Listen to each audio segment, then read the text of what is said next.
Good morning. Good morning. It's Thursday. It's 4 o'clock a.m. I'm on my way to the gym.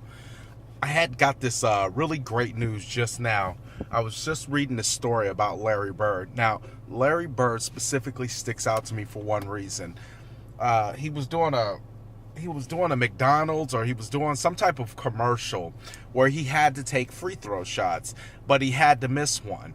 And what it ended up saying is Larry Bird was so mentally trained, subconsciously, his wrist and his hand and his arm and his body was so used to, whether consciously he wanted to miss the shot or subconsciously he needed to make the shot.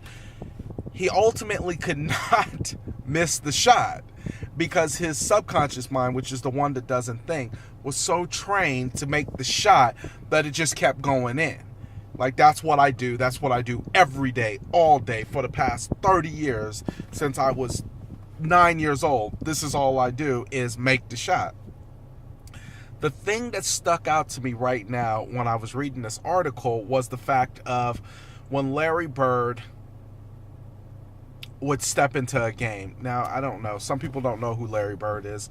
He's probably one of the greatest players. We always think about Michael Jordan, but Larry Bird ultimately was a beast. Magic Johnson, those were all beasts. Those were all super legends. And him being a white guy from Cowlick, Indiana, or wherever he was from, was pretty spectacular.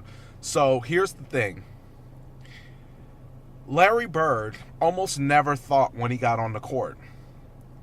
And the thing that stuck out to me is because when he was off the court, he was studying, he was watching, he was looking, he was visualizing what his opponents were going to do, to the point that when he got on the court, he just naturally let his ability take over and he would dominate the game.